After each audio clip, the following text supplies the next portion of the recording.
Lord, ang abang lingkod mo, Panginoon, na muli pong tatayo at haharap sa trono po ninyo. Nagpapakumbaba ang abang lingkod po ninyo. Itago mo ako, Lord, sa kapangyarihan po namin, Panginoon sa Kristo. Let the knowledge of God destroy my knowledge, Lord, in order for me to preach your gospel according to your words, Lord God.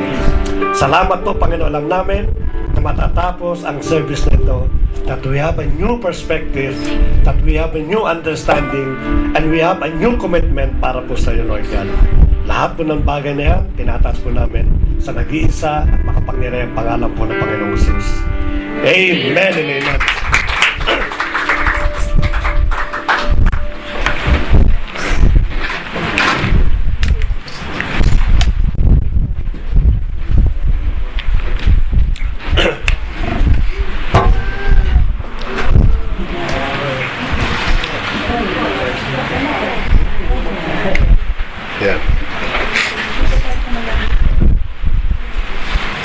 Magandang umaga po sa lahat. Wala pala. At kaganina po nakita kong nagpupuri si Sophia. Nasa timing po siya. Naiingit po ako, parang sabi ko mas talo ba yata ako ng batang ito sa timing yan. Palakpak, tsaka yung pinakano niya. Nakakapagbigay po ng saya sa mga katulad po namin nakita na batang-bata pa lang po ay nagpupuri na. Anyway, let us proceed sa ating pong message, 10:30. Okay? Ang question ko po, no, sa hospital, sa barbero, sa parlor, o kahit yung mga kapitbahay, pag naglalabasan, nagkukwentuhan niya, kahit magkakaibigan, no, nag-outing man kayo, normal na usapan, or ano man yung mga ginagawa, basta meron pong gathering, dalawang topic lang po madalas na napag-uusapan na masaya at napakahabang discussion. Ang una-una po ay politics. Pag pinag-usapan po politics, walang katapos po yan. Gusto na magpaalam ng isa pero hindi siya makapagpaalam kasi yung kanya pong bet na bilang presidente ay tinatalo ng discussion ng kabila po at yung isa naman ay magpatalo. Kaya nangyayari po mahaba na usapan. Kaya pagka-politika po pinag-usapan, napakasarap. Kahit hindi na kumakain yan, tangali yan. Basta makapag-usap lamang hanggang sa matapos. Actually, wala pong katapusan eh. Walang katapusan pagka-politics po pinag-uusapan. At ang pangalawa po, na matagal na pinag-uusapan at gusto-gusto pag-usapan, ano po yun? Religion. Pag pinag-usapan po religion, may debate na yan. Kahit kapwa kayo, iisang reliyon, pag pinag-usapan ng reliyon, iba-ibang perspective niyan. At madalas nauuwi po sa pag-aaway, sa pagtatampuhan. Nangyari na po sa aming magkakaibigan niya na pinag-usapan po namin ng reliyon. Pareho kami Katoliko, pero nagkapikunan po kami. Imagine po ninyo. And when we talk about religion, alam po ba ninyo that there are 22 major religions right now in the world? 22. Salamat po. Hindi po marami po yan. Ang majority po ng religion na yan, it is Christian. And when we talk about Christians, napakaraming diversity po ng Christians. Mayroong Pentecostal, may Evangelical. Actually, Pentecostal na nga na pag-usapan natin eh. Parehong Pentecostal. Pero yan po ay nag-uugat pa rin. Nagtatalo pa rin minsan. Hindi!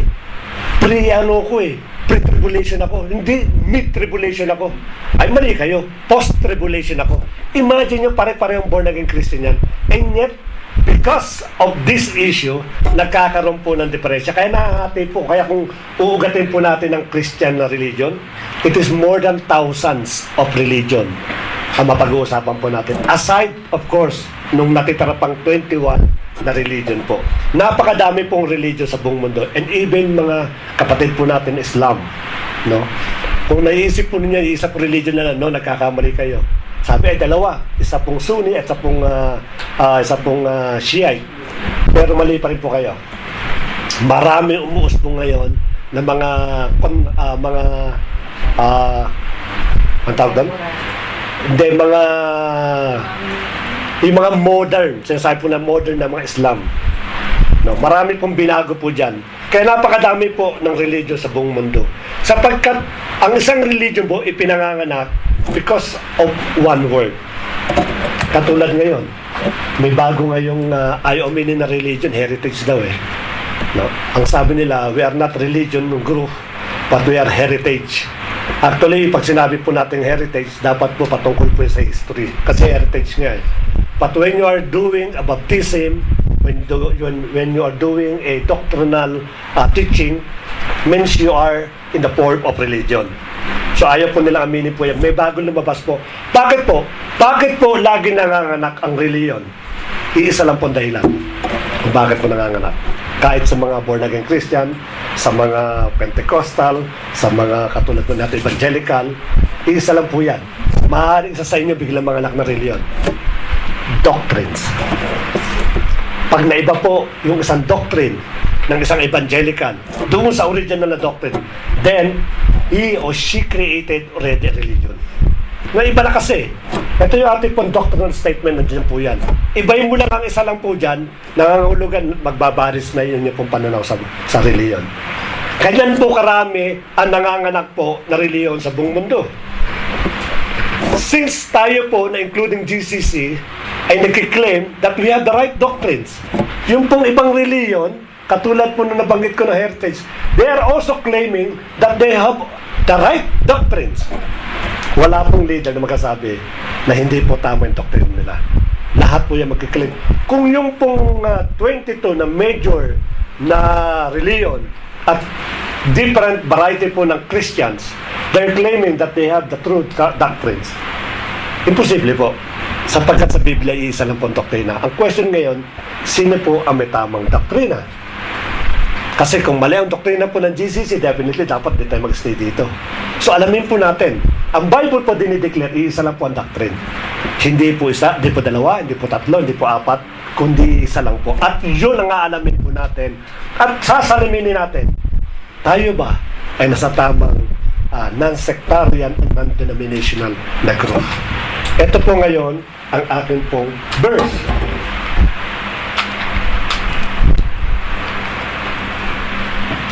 Basa. Sino po makakabasa po niyan? Wala? Huwag na po natin basahin. Kasi wala makakabasa. Ito po ang title ng Message of God Today. Yan. Yan po ay sinulat sa Hebrew. No? Bagamat gusto kong bumalik doon sa original na Hebrew, hindi ko magawa. Kasi sa text pa lang, hindi ko na mabasa eh. At pag nagpatuloy po tayo ng pagiging Hebrew natin, magkakaroon tayo ng problema. Hindi tayo magkakaintindihan. Una-una, hindi ko mababasa yan. Pangalawa, hindi nyo rin po mababasa po yan. Hindi rin tayo makakaintindihan pag nagbanggit po ako ng word. So, papalitan po natin. Ita-translate natin doon sa common language that me, myself, and you, and all those listeners can understand the message. So, hindi po importante kung sabihin po natin ang Biblia po nasulat po sa Hebrew word and Hebrew text, sapagkat pag yan po ginamit po natin, definitely we cannot understand each other. And we cannot even evangelize. Bakit po? Kasi nga po, hindi naiintindihan po yan. Pumunta ka ng Israel at doon ka gumamit ito. Yan, mangingiti sila. Pero pagpunta mo ng Pilipinas at mag-Hebrew word ka, sasabihin lang sa mga Pilipino doon, ay nasisiraan ka na ulo. So, na-translate po natin in English in order for us to understand. Ang text po natin, nakukuha po natin sa sa 2 John chapter 1, verse 7 to 11. Let me read it. For many deceivers have entered into the world who do not confess Jesus Christ coming in the flesh. Yan, maliwanag po yan. Marami daw po ang nag-create ng kanilang religion, nag-create ng kanilang doctrines, nag-create ng kanilang pong teachings, na sinasabi daw po, hindi raw po nagkatawang tao ang ating pong Panginoon sa Kristo. Let us continue. This is the deceiver and the Antichrist. Kaya pala marami nagsasabi, Antichrist sila. Sapagkat yung paniniwala po na, look to yourself so that we may not lose those things which we work out, but that we may receive a full reward. Verse 9, everyone transgressing and not abiding in the doctrine of Christ. Uulitin ko po, in the doctrine of Christ. May binanggit pong doktrina. At ang tawag po sa doktrina na yan is the doctrine of Christ. At yan po expound po natin mamaya. Does not have God. Kung wala raw ang doctrine of Christ, wala kang Diyos. So, isa lang pong ibig sabihin lang po niyan, pagka wala po tayong doktrina, even the GCC, if you don't have the doctrine of Christ, then we don't have God. Ano sabi po ng Biblia? Hindi po ako nagsabi, kundi ang Bible po. Sinusunod ko lang. He who abides in the doctrine of Christ, he has both the Father and the Son. If anyone comes to you and does not bring this doctrine, kaya nag-warning do not receive him into your house, nor speak a greeting to him. Kahit nabatiin po ninyo, islabin po ninyo, palak sa buhay mo dyan, lumayas ka. Kano kaagad ang sabi natin. For he who speaks a greeting to him is a partaker of his evil deeds. Imagine po ninyo, bumati ka lang doon sa wala ring doctrine of Christ. Magandang gabi po. Kami po ay mga tunay na Hebreo. Nagdadala kami ng mabuting balita. May doctrine of Christ po kayo. Wala po, kasi Hebreo nga po kami. Lumayas ka sa bahay mo. Because ang sabi doon, I will not be a partaker of your evil deeds. Ganun lang po kasimple po yan. Kaya po ang title ng message for today, The Doctrine of Christ. The Word of God, or we call it Bible, is very clear about the doctrine that came from God. Kaya pala ang ating Panginoon, nung sinabi niya na bumaba siya, sabi niya is, ang lahat ng sinasabi ko ay nanggaling sa Ama. Kasama po yung doktrina na ito. Kaya pala ang sabi ng ating Panginoon na kalimutan ninyo kung ano man yung natutunan nyo nung araw. Sapagkat nagdadala ako ng isang doktrina, nag-iisa lang po yan, na nanggaling mismo sa Ama. Sapagkat nung araw po, ang God po is spiritual, hindi nila maintindihan kung ano talaga ang tinuturo ng Diyos. Somehow yung mga pahapyaw, binibigay po yan. But this time around, when the Lord Jesus has become flesh, itinuro po exactly word by word. This is my doctrine. Kaya tawag nga doctrine of Christ Pero sabi mo, hindi pong nanggaling sa akin yan. Ako ang nagdala, ipinangalan sa akin, but definitely the author of this doctrine, it is God the Father. Kaya dapat po, yan ang ating pong ginagamit na basihan sa pagbibigay po ng pag-angkin na tayo po ito to. Doctrines means teaching. Yun lang meaning po ng doctrine. Teaching po yan. Kaya pag sinabi niyong set of doctrines, means set of teachings. Sa GCC, meron po tayong set of doctrines. Ayun po. Kaya tawag din po dyan teaching. Yan po yung tinuturo sa bawat sa atin. Yan po ang tinuro ng ating Panginoon sa mga disipulo. At yan din po ang ipinasa ng mga disipulo. Especially po si Pablo, na siya pong nagkalat ng iglesia sa buong mundo at nagkalat po ng doctrine of Christ. Yan po ang itinuturo sa bawat sa atin. At yan din po ang tinatanggap dapat natin at ng bawat tao po. It is especially important to inform that the listeners what the Bible translation means. Wag ako po nagbabasa po ng nagbibigay po ng text, and most of the preacher here, nilalagyan ko po ng version. As you can see, ano pong version ang ginamit ko? It is a modern King James Version. Merong ISB, merong ASSB, merong NIV, marami po yan Bakit po importante po na nilalagyan po yan? And I do believe all the preachers also, nilalagyan nila ng reference po yan. Para po makasunod kayo. May mga Bible kayo, para mabasa po ninyo kung tama po ba yung nilalagay po natin doon. Pangalawa, pagka po nagpalit ako ng pangalan, nagpalit ako ng word, even a single word, doon sa modern King James Version, you cannot call it anymore a modern King James Version. Ganun po ang dapat na pagpapahalaga sa mga translation. I'll give you one example. Ano ba binanggit po dyan is the doctrine of Christ. Ngayon, kung gagawin ko po yan, babasahin ko lahat, at pagdating po doon sa doctrine of Christ, o pagdating po sa Christ, gagawin ko pong Yeshua Yahawashai, tapos itutuloy ko na English, then it is not a modern King James Version anymore. Why? You change the name of Christ into an original, and then binasa mo lahat. Then don't use it modern King James Version. Kasi bakit po?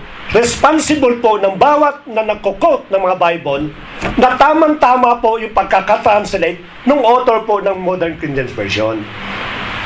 Hindi natin pwedeng gamitin natin yung isa lang word na papalitan natin o name na papalitan natin at gagamitin natin lahat. Then you have something wrong. If you change the word or if you change the name to Hebrew word, then as well as change all in Hebrew word. Ganun ang tama pong pagbibigay ng reference. Yung iba po kasi hindi ganon. Dapat maingay po tayo, maingat po tayo ron. Especially sa mga nagpost po sa YouTube. Self-service ang tawag po doon. In order to preserve, in order to protect my religion, gagamit ako ng isang word, two words, or even name of place, papalitan ko ng original. Ang tamang paggamit po ng Bible is that kung nagko-quote po kayo in an original word, ito po meaning po niyan. Kino-quote po natin in an original word. Pero kung isasama po natin doon sa sentence ng 2 John chapter 1 verse 7 to 11, papalitan mo yung name, then you cannot longer call a modern King James version. Gumawa po kayo ng sarili niyong version kung gusto po niyo ng Hebrew. Yan lang po importante po dyan. And second po, the Bible is very clear.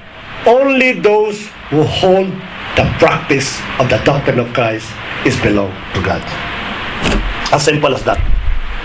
Pag wala pong doktrina ng Kristo, wala po kayo sa Panginoon. Wala kayong anak at wala rin po kayo ama. Now, kung yun po ang ating pong message for today, definitely marami ang nagtatanong sa isipan po ninyo.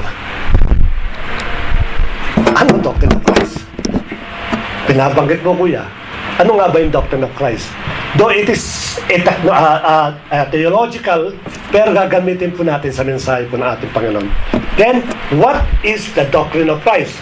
Are the GCC follows the doctrine of Christ? Tayo ba sumusunod dito? Kung tayo sumusunod, meron tayong Diyos. Kung hindi tayo sumusunod, definitely, wala po tayong Diyos. Magpaalam na po ang bawat sa po sa atin. No other doctrine is correct except of Christ. Yun lang po yan. Gano'ng kasimple po yan. This is the reason why religion group, yung mga Sadducees, pag nagbasa po kayo ng 4 Gospel, Matthew, Mark, Luke, and John. Yung Sadducees, yung Pharisees, yung Sanhedrin, na pag-aralan po namin yan. Galit na galit sa ating pong Panginoong Yesus. Kung uugatin po ninyo, saan ang galing yung galit ng mga taong ito?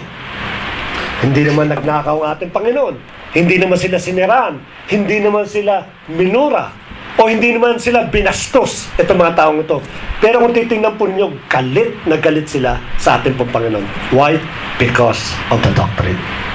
Ang akala ng mga taong ito, pinapalitan nila yung turo na ipinagkaloob sa kanila ni Moses. Kaya galit na galit po sila. Ayaw na ayaw nila magsasalita ng ating Panginoon sapagkat, nag-create na naman ito ng doctrines na iba sa atin. At marami ang nahihikayat mo na ating Panginoon. Hindi ba ang mundo galit na sa born again Christian? Galit na galit sa atin. Recently lang po may kapatid tayo ito. I will not mention his name. No?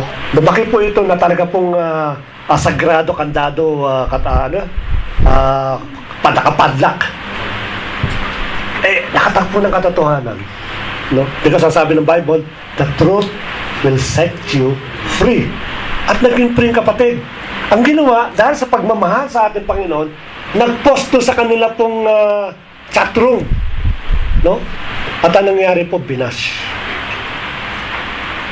Bobo ka, wala ka alam, nung ka. Ang masaklapan nito, hindi lang po yung mga pinsan ang nagbash.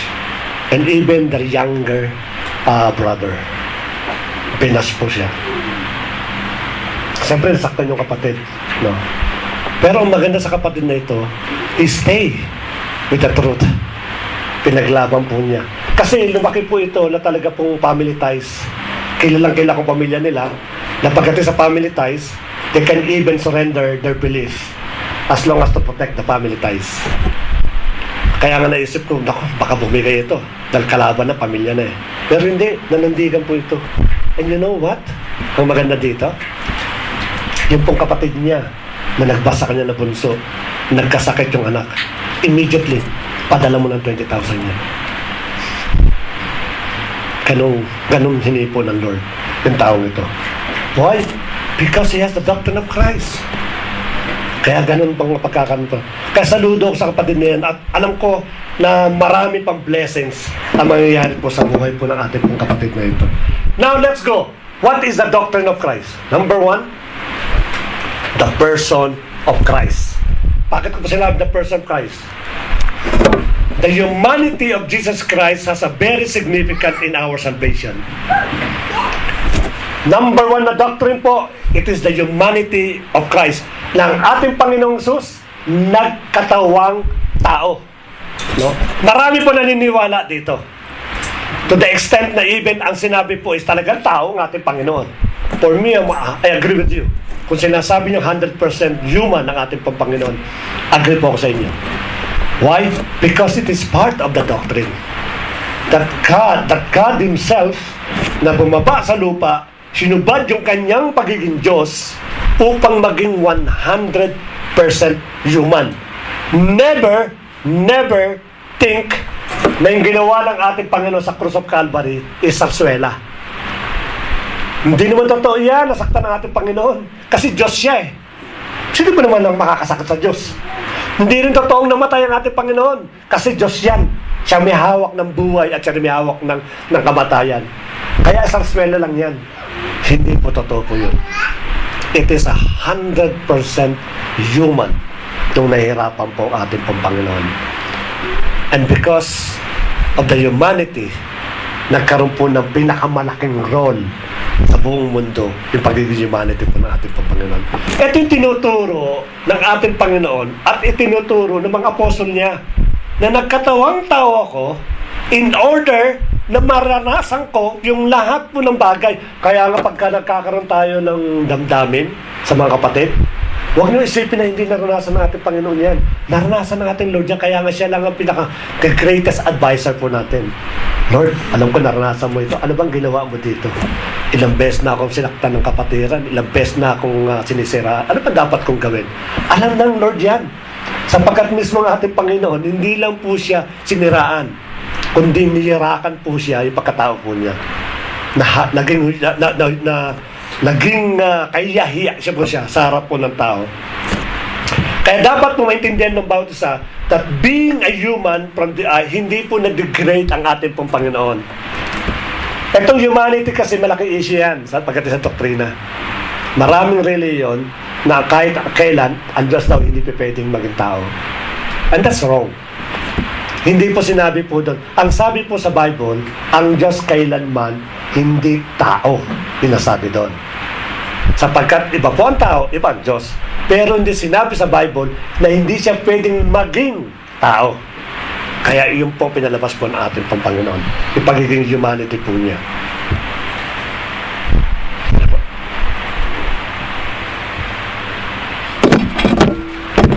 This is the complete opposite of what other believe. Alam niyo po ba, because of the humanity of the Lord Jesus Christ, meron pong bagay na hindi po magawa ng Diyos patungkol sa ating kaligtasan. God cannot save us, cannot give us eternal life in a spiritual world. Hindi magagawa po ng Diyos yan. Even though God is omnipotent, He can do a lot of things, or He can do all things, but He cannot save humanity in a spiritual world. So kailangan mayroon po magkaroon ng flesh. Kaya nga ipinakita po rito yung power ng ating pong Panginoon to save the world. Kaya po siya naging human po. 1 John chapter 4 verse 1 to 3. I hope nababasa po ninyo. Beloved, do not believe every spirit, but try the spirit to see if they are of God. Because many false prophets have gone out into the world. By this you know the Spirit of God. Every spirit that confesses that Jesus Christ has come in the flesh is of God. Lahat daw po na confess na nagkataon-taong ating Panginoon is of God. Kahaling sa ating Panginoon. Kaya kami naniniwala po kami sa nakikinig po sa amin. We believe that the Lord Jesus Christ is 100% human. And every spirit that does not confess that Jesus Christ has come in the flesh is not of God. And this is the Antichrist you heard is coming, and even now is already in the world. So yan po, hindi natin hahabaan sapagkat meron pong message po yan, yung doctrine ng pagiging the person of Christ. Pangalawa po, na doctrine po, the work of Christ. Ano po the work of Christ? Unang-una, ano una po? The person of Christ. Then the work of Christ. Ano ibig sabihin po niyan? The once and for all atonement for our sins by giving His life on the cross. Ang ibig sabihin po niyan, hindi nyo dapat pahirapan sarili po ninyo. Nung araw na naging biktima po kami dyan. No? Pagka yung kada araw po ng May, I think May ata po yun, yung mahal na araw. You know? April po ba yan? Yung mahal na araw. Nakaranas po kami niyan na pinapalo yung likod. No? Sa amin po, sa probinsya kasi tinatakpan yata yung mukha para hindi makita. Sa amin po, hindi, pinakikita po para makita. Uy, si ganyan, hindi naman ginagawa niya. Pero kada papaluin po likod niya, huwag mong lakasan, lakas. Masakit po yun talaga. Talaga pong paano ba lakas? Ganyan lang. Ano pinakano po niya? Laban naglalakad po yan. Ngayon, pag naglalakad po dahil sa Maynila, iba po ang init kaysa sa probinsya. Nakasemento yun, nakapaayan. Pag nainitan na yan, tatabihan. Huwag mo na akong sinelas, huwag mo akong sinelas. Huwag mo na sinelas yung papahinga. Ganun po ang ginagawa po natin. Pinahihirapan natin ang ating sarili in order to gain an access of favor sa ating Panginoon. And that's wrong. That's a complete disgrace. That's a complete mockery, humiliation sa ating Panginoon. Ang sabi ng ating Panginoon, I've done it once and for all for you. Huwag mo lang dagdagan yung pagpapahirap sa'yo. Hindi na accepted yan ng ating Panginoon. If you want a favor, if you want an attention from God, then all you have to do is to approach the throne of grace of the Lord Jesus Christ. Kaya nga ginawa po niya marami ang naghihirap sa atin because they believe na kulang pang ginawa ng ating Panginoon. To the extent they even crucify themselves. That's mockery. Pinapako mo sarili mo. Bakit? Ano bang meron ng pagpapako sarili mo? Nothing. Masasaktan ka lang. But ayaw ng ating Panginoon po yan. Kaya gawin po natin, maniwala po tayo sa ginawa ng ating Panginoon. Once and for all, ginawa po niya the work of Christ. Jesus Christ, the only person approved by God as a perfect sacrifice, then He is the only person can claim the way, the truth, and the life. No one. May isang preacher po sa Amerika, napakasikat po niya. Hindi ko na babanggitin din pangalan, baka nakikinig po sa atin yung preacher na yan. Anyway, Tagalog naman, English yun hindi niya maintindihan. Alam niyo po, nagsimula po yan sa totoo. But later on, nung in-interview po siya ni Oprah, we are shocked. Maaari yung Christian world, nag-shock po dyan. Nung sinabi niya kay Oprah, palipasa, si Oprah kasi, kailan natin, masyadong strong ang personality niya. Dinikdik, nung nadikdik, hindi pala ganong katibay yung kanyang foundation. Alam mo sabi niya? No, there's also other way. May paraan naman paano punta ng langit, other way, maliban kayo sa Panginoon sa Kristo, there's also other way. What is this guy? Hindi ko malaman kung saan niya nakuha yung theology niya, saan niya nakuha yung hermeneutics niya, sabihin niya, meron daw ibang daan. Ang sabi ng Bible is the only way, the truth, and the life. No one comes to the Father except by the Lord Jesus Christ. It's very clear. Why? Because He is the only perfect and sacrificial offering na tinanggap po ng Diyos. Wala na pong iba. Hindi po si Mahatma Gandhi, hindi po si yung namatay na freedom fighter, sino po yun, si nakulong na matagal. Si Nelson Mandela, hindi po siya nakabigay po na pagkaban, nagsakripisyo po sila sa kanilang bansa, but that's not enough. Hindi po pwedeng abutin mo yung nire-record ng Diyos. Only Jesus Christ. At yan po yung doctrine niya, the work of Christ. Siya lamang po ang nagbigay po ng tama po. However, the work of Christ divided, ito po ang hindi maganda sa iba pong reliyon. Hindi maganda sa ibang denominational o sa ibang sectarian. Na-stuck na sila doon sa cross at doon sa grave. Kaya yung iba pong reliyon, I'm sorry to say this, wala pong power. Wala silang authority to change their life. Bakit po? Kasi yung kanilang pinaniwalaan na-stuck doon sa grave. Yung pong work of Christ does not end on the grave, but also on the resurrection of the Lord Jesus Christ. Ang work po is a combination of death, and resurrection. Kaya po, yung mga naniniwala ng ating Panginoon ngayon ay buhay. Napakabuhay po. Kaya po, pagka nagpuri kayo ng alive, alive, alive forevermore. Palagay ko, ang paniniwala po nyo, yung Panginoon ay nasa grave. Hindi po. Tatalunin pa kayo ni Sophia, palagay ko. So, dapat po ganun paniniwala po natin. Umakyat mo siya, He's seated at the right hand of God in order to continue ministry sa atin po. Kaya kung ano paniniwala po natin, kung ganyan po paniniwala ng doktrina po natin, napakabuhay po ng ating pong pagsampa sa Kanya.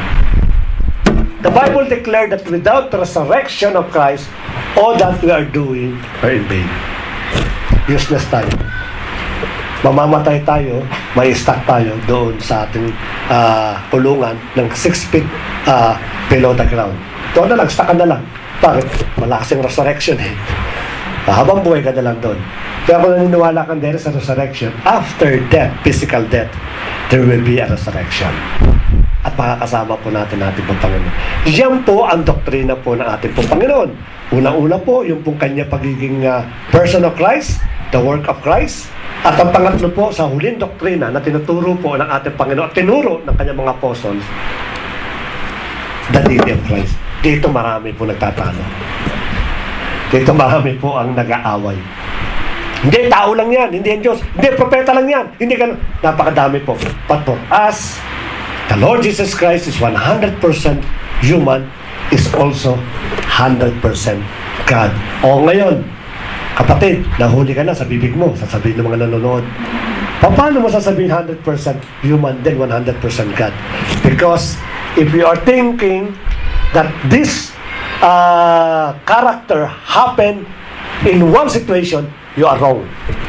Nasa two stages kasi yan. Una yung humanity, then after that, yung kanyang pagiging deity, pagiging Diyos ng ating pong Panginoon. Kasama po siya sa Godhead. Tinuturo po ng doktrina na ito that the Lord Jesus Christ, after His death and after His resurrection, kinuha po ng kanya pong, kinuha ng ating Panginoon yung pagiging kanya pong deity. And even God Himself honor the Lord Jesus Christ by saying, your throne, O God, is forever and ever. Bakit po? Kasi binabalik ko na sa iyo, anak, yung hinubad mo na pagiging Diyos po natin.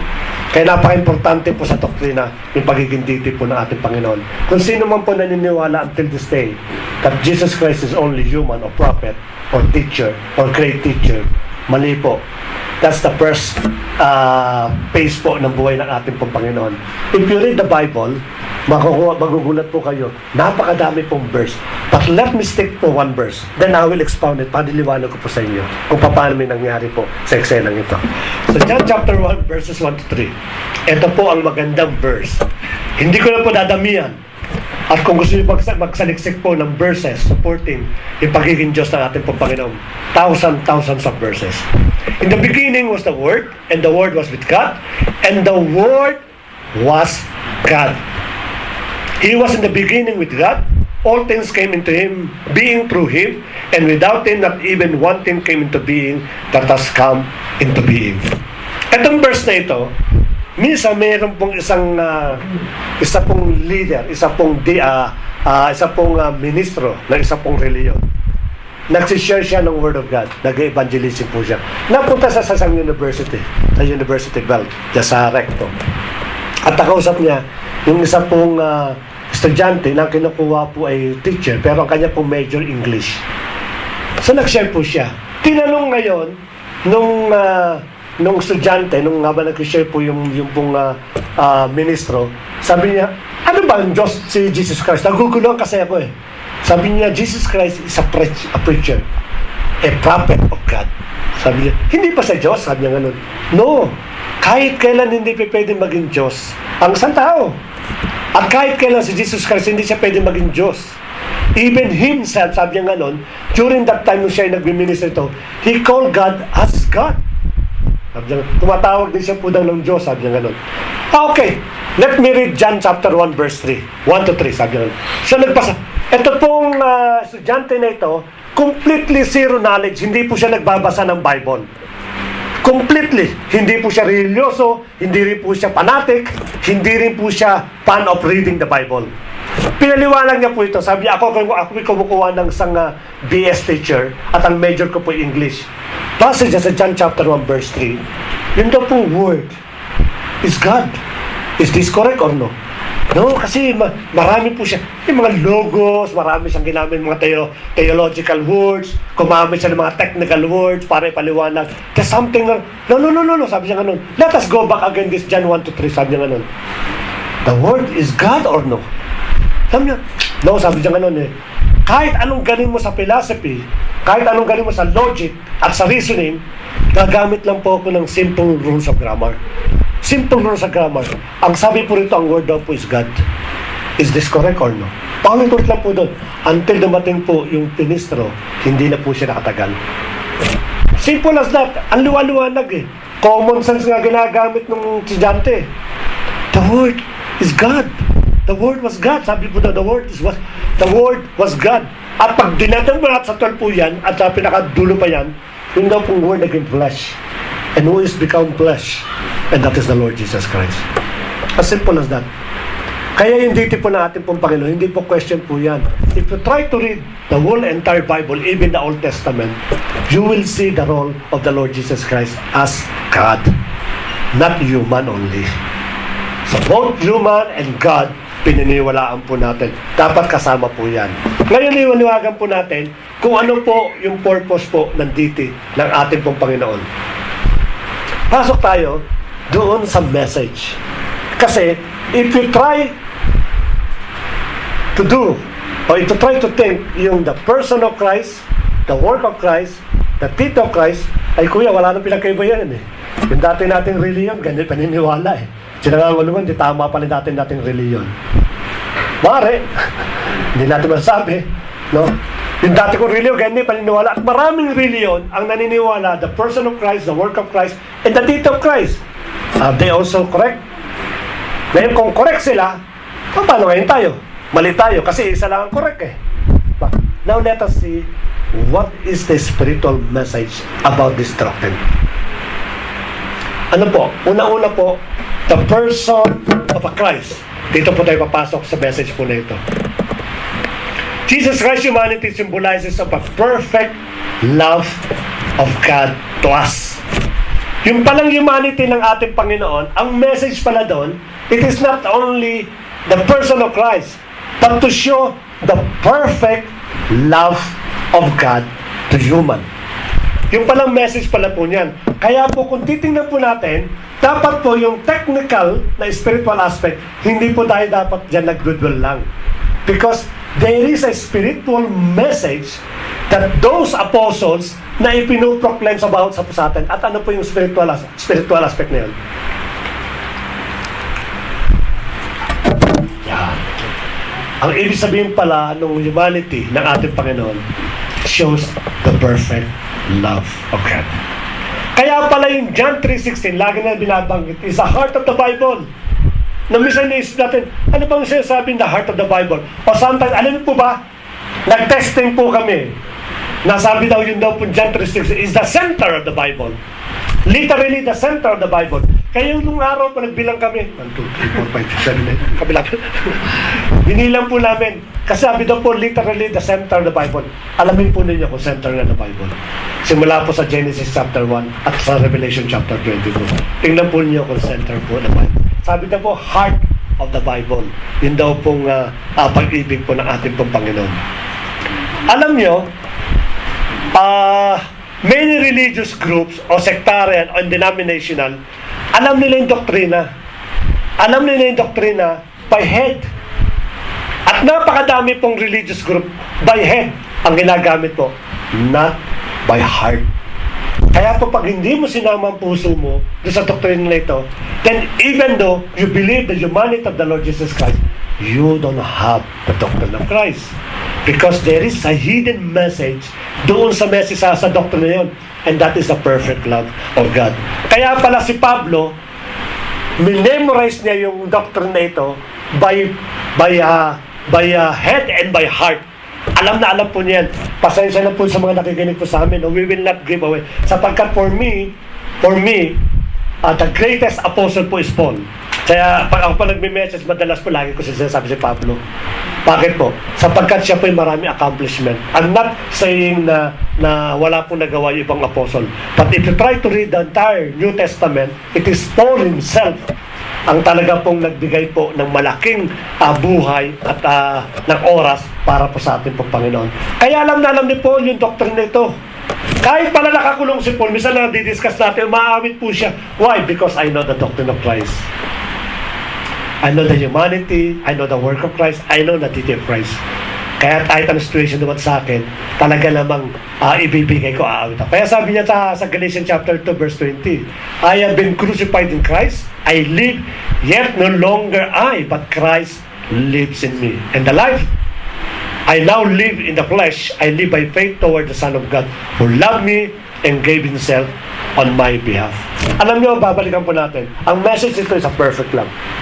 Let me go back sa hit ng COVID-19. No? Marami sa atin, hindi lang po dito, marami sa iba pa nanonood sa atin. During that time, the pandemic, no, yung pinaka peak nung COVID-19, marami sa atin po rito ang nawalan ng trabaho. Marami po sa atin dito ang pinagbibigyan po either na 50-50 or kaya allowance lang po binibigay. Marami po sa atin dito, ang nangyari po ay on and off. May pasok ngayon, after 2 days, may pasok, walang pasok, after, nagpapalitan po. At marami po sa atin dito during that time, ng pandemic na yon, they started praying, they started crying. Umiiyak po sila sa atin pong Panginoon. They're asking, Lord, help us in this time of bad situations. Witness po kami dyan. At kasama po kami sa nanalangin. Why? Because ang gusto po namin is sagutin ng Lord yung ganito klase po. Marami pong nagutom sa Pilipinas. Marami tayong bayaran sa Pilipinas na pinag-iisipan natin noong araw. Paano kong bayaran ito? Paano ko na lang ito? Marami pong paano. Kaya ginagawa po natin, they don't even pray. They even kneel down. But once everything comes into okay, nasaan na yung mga nagmamahal sa ating Panginoon? Alam mo, ang hindi pa maganda, mapakinggan mo na, ay salamat yung boss ko, binuksan na yung opisina namin. Salamat, pinapasok na kami. Ni hindi man lang naisip na magpasalamat muna sa Diyos. Asan ang pag-ibig to sa ating pong Panginoon? Yun yung tinuturo po ng humanity ng ating pong Panginoon. Ang dami natin, ngayon po, na halos everything is going back to normal. Nasaan na yung time na nagpipray ka? Nasaan na yung time na umiiyak ka sa ating Panginoon? That you're looking for His answer. That is looking for His comfort. Kaya po tiyatapag ang tao. Alam niyo, masama pa sa akin, ang nakakanong po, marami po ang Kristiyano around the world. I'm not saying the GCC, but around the world. No? When you visit social media, Facebook, Instagram, Viper o ano pang naisip natin na nagpo-post po sila, they are everywhere in a single event. No, nagkakasayahan, single event. Even yung birthday ng aso ng kanilang kapitbahay, ano dun siya? Nakikipag-celebrate, tawa siya ng tawa. But when it comes a Sabbath day, anong katwiran? Pagod ako eh. Busy ako. Kaling ako sa night duty. Ang dami po. May binanggit yung aking anak eh. Magandang binanggit niya eh. A valid excuse is not a valid reason. A valid reason is not a valid reason. Pakiulit ba? A valid reason is not a valid excuse. Yan. A valid reason is not a valid excuse. Nakakaya tayo mga kapatid. Especially kung Kristiyano tayo. Sabbath day, it's belong to the Lord. Alam niyo nung araw kung magiging stricto lang tayo, katulad nung ginagawa po ng mga Hebreo nung araw. Pag hindi umatin po ng Sabbath day, patay na. Kung gano'n kayo sabihin ng ating Panginoon, pag hindi kayo umatin ng Sabbath day, hindi na kayo gigising. Palagay ko, alas 3 pa lang ng madaling araw ng Friday, andyan dyan na yan. No? Ako po na hindi naman ako nagagalit. Ang inaano ko lang, nagkakaroon ba ako ng quest sa sarili ko? Is this really a true Christians? Imagine mo, every single event na mga outdoor fellowship, always present. At maaga pa. Pero pagdating ng Sabbath day, tawagan mo. Ang sabihin sa'yo, pagod ako. Pahinga muna ako. I hope na ma-remember po natin that the person of Christ, that the message is the perfect love of God. Kung paano ka minahal ng Diyos without any questions. Kung paano ka ibinigay ng Diyos during that time na napakadumi mo sa harap ng Diyos. Kanong kanya binigay. I hope na mabalikan natin kahit konting-konti lang. May balik po natin yung gratitude po natin.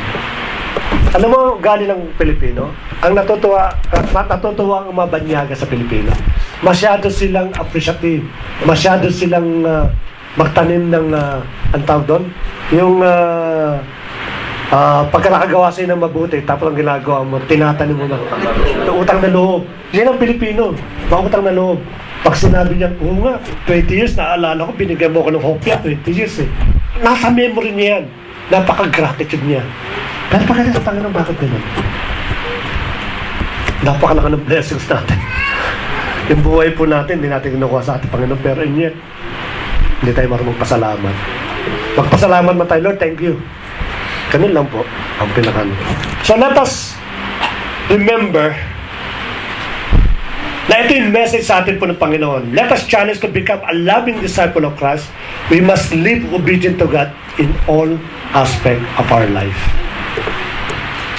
Napapagod tayo, no? Physically, emotionally. Hindi po ako exempted po doon. But it is not an excuse for us na hindi po dumating every Sabbath day. Siguro naintindihan ko pa, ako po, na pagka wala kang prayer, nang wala ka ng prayer meeting, o na wala ka ng Bible study, kasi may pasok po yan eh. Pero pagdating ng Friday, yun ang hindi ko maintindihan. Minsan ano yung pang masaklap, no? Kinukuha yung lahat ng overtime, kahit yung boss niya ayaw na siya papasukin. Tumigil ka na sa kaka-overtime, sawan-sawa na ako sa'yo. Pero siya siya ng pasok, bakit? Kasi pa nag-overtime ako, hindi ako makaka-attend. It's so sad to know, no, nalaman ko pa, may mga kapatid na aalis ng umaga, uwi na ng hapon. Kasi bakit? Kasi pag nagising, yayayain kasi magsimba eh. Parang di ako mayayay magsimba. Alas 6 umaga, aalis na ako. Maalas umaga. Kung wala na sila niyan, papalit na ng hapon. So sad. Hindi nila naiintindihan kung gaano ka-importante yung Sabbath day. Yung perfect love of God.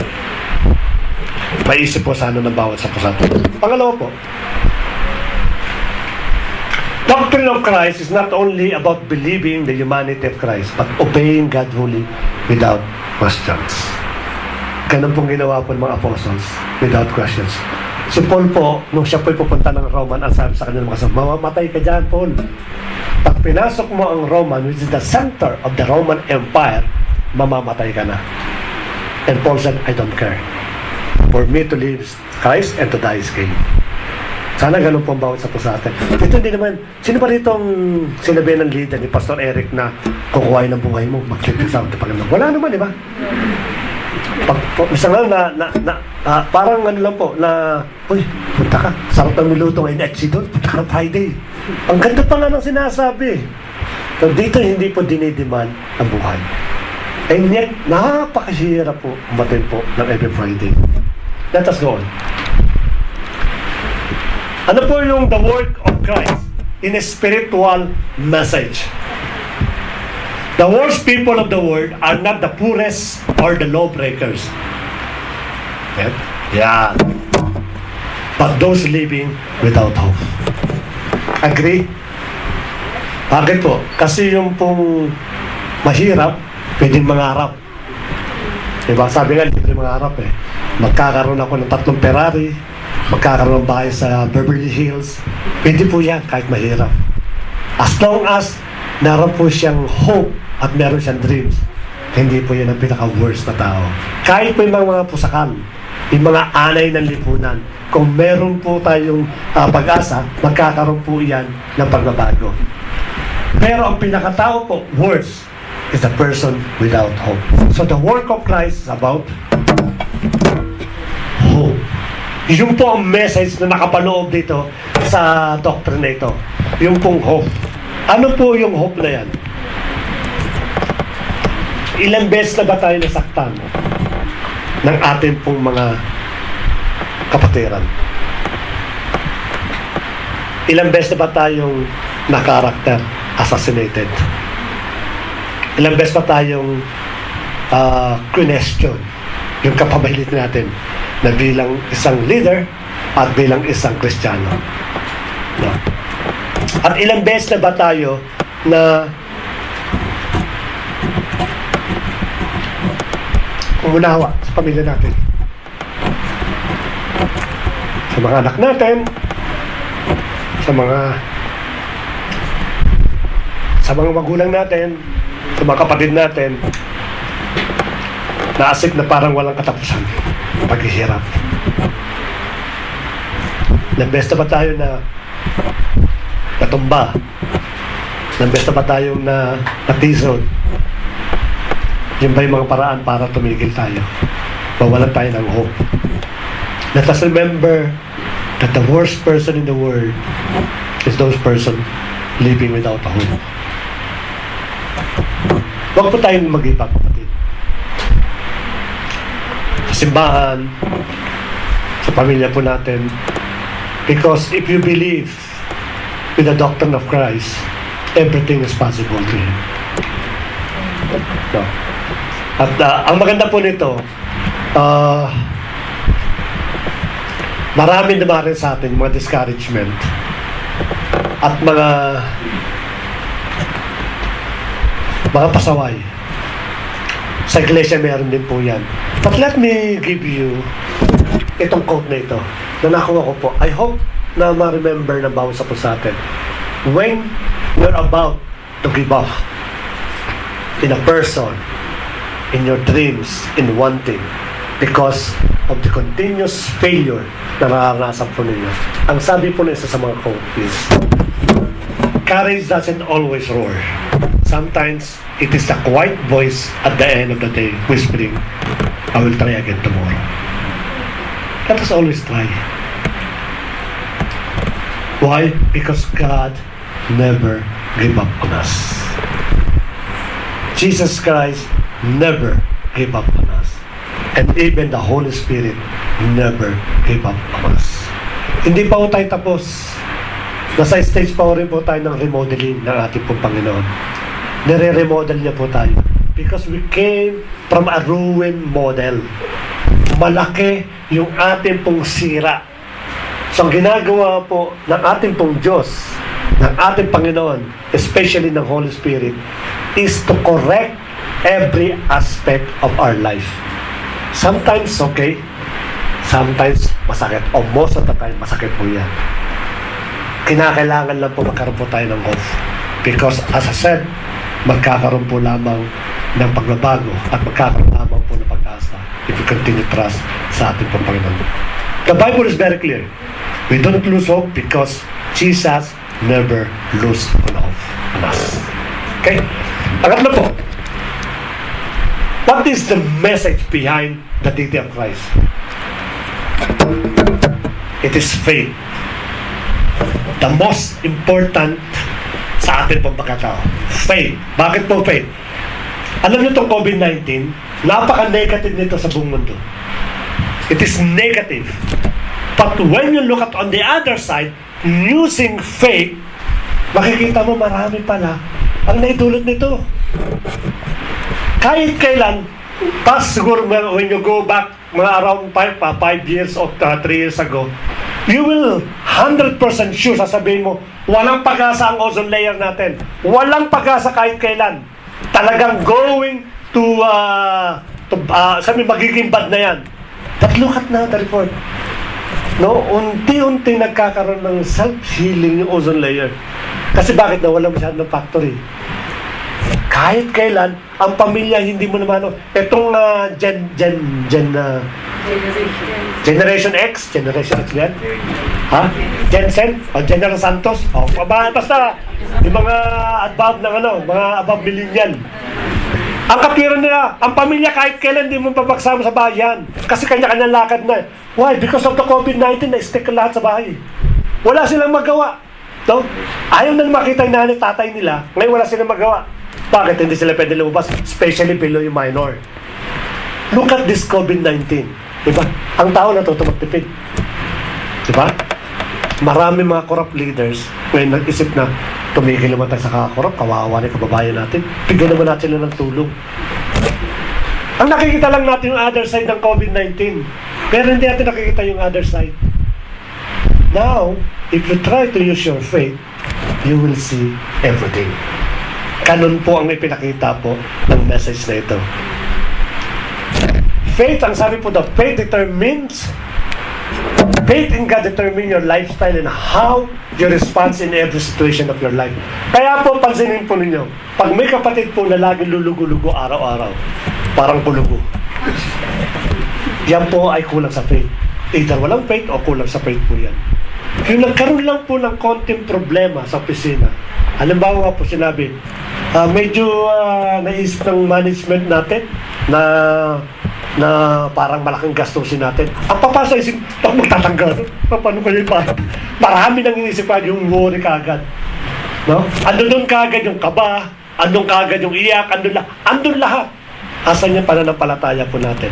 Ako po isa sa mga biktima ng COVID-19. For your information, ang company po namin nagsarado. For more than a month now, kaya kung sinan po ninyo, busy po ako dyan. Kung meron kayo pagkagawa sa bahay, mga remodeling, sabihin nyo lang po sa akin po yan. Carpentry, masonry, sabihin nyo lang po. At kakagatin ko po lahat po yan. 1 month na po akong walang trabaho. At siguro hindi napansin po ng ibang kapatiran po yun. Hindi dahil sa gusto namin ilihim. Kasi kung ilihim ko, hindi ko sasabihin din. Ang sinasabi ko lang po, I don't lose faith. No? Ang sabi nga ng ating pong Panginoon, pag sinarado niya rin pinto, bubuksan niya yung bubong ninyo. Hindi lang window, bubong ninyo bubuksan upang salay niyo lahat ng pagpapala ng ating pong Panginoon. So hindi nagkukulang ang Diyos sa akin. I do believe and I always believe that because of my faith, there is a new job opportunities na bibigay po sa atin. Even yung service benefits po namin during that time. When they're about to close, marami po nagsasabi, wala na yung service benefits mo. Actually, may kumukuha po sa akin. Alam na mo about leader po yan. Sa pumunta ka na rito dahil hindi naman bibigay service benefits mo. I don't lose hope. And even I don't lose faith.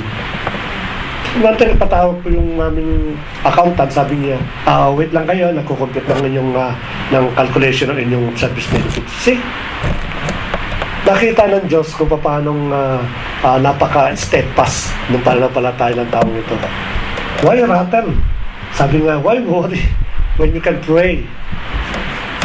Napakadami po ng pananampalataya. Marami na po pinatunayan ng Biblia from Old Testament hanggang New Testament that people when started practicing their faith, lagi po nagtatagumpay po yan. Alam niyo po ang pananampalataya, ang galing ng Diyos eh. Inilagay po yan above of our common sense. Meron tayo, ilang senses pa tayo? 6. Kasama po yung common sense. Isa common sense lang yan, kapatid. Diba? Kaya ang ginawa ng Lord, palibasa, alam niya in the future na gagamitin yung common sense lang yan, ilalagay ko yung pananampalataya above all the senses. Kaya yung mga nurses, pagka mga marurunong sa medical yan, pag sinabing, yung pong kapatid mo, stage 4, wala nang pag-asa, stage 4 na. Because ginamit yung senses eh. Right? Pag sinabing, ito na yan, tatagal ng doktor, tatagal na lang na 3 buwan yan. But if you have faith, it beyond your senses, you can declare, Lord, dinideclare ko sa pangalan natin Panginoon na yung aking kapatid, it will extend his life to the fullest. Alam niyo, mayroong isang pong ito maganda istorya ito eh, parang mag-encourage mo. Meron po isang hari ng Hebrew na hinatulan na ng kamatayan. Bukas, patay ka na. Ang sabing ganun, 100% sure it's coming from God. Tomorrow, you will die. Ang ginawa po ng hari na ito, pumunta sa wall, Lord, extend mo. Nanalangin po. At ang Diyos po napakinggan siya, naku talaga naman yung puso po niya. In-extend ng 15 years, yung kanyang pagbuhay. That's faith. Kaya don't use your senses. Hindi ko sinabing huwag natin gamitin senses natin. When it comes na hindi na maarap ng inyong pong senses, that's the time gamitin niyo pananampalataya niyo. It should be always faith first before anything. Kaya yun po nalagay po niya. Sabi po ni David, even though I walk the valley shadow of death, I will fear no evil because thou art with me. No? Kahit naglalakad ako, huwag naman po tayong hyper faith. No? Let us be cautious. Iba kasi yung hyper faith eh. May isa pong tao na pumunta doon sa Lions Den at ang sabi niya sa pangalan ng Panginoon Jesus, hindi ako kakagatin ng lion. Yung pinakyaw po ng lion. Hindi po ubra yung ganun po bagay. Gamitan po natin ng faith, pero gamitan din po natin ng konting common sense. Kasi po yung pong leon, talagang kakainin po kayo niyan. Hindi mo pinakano po dyan.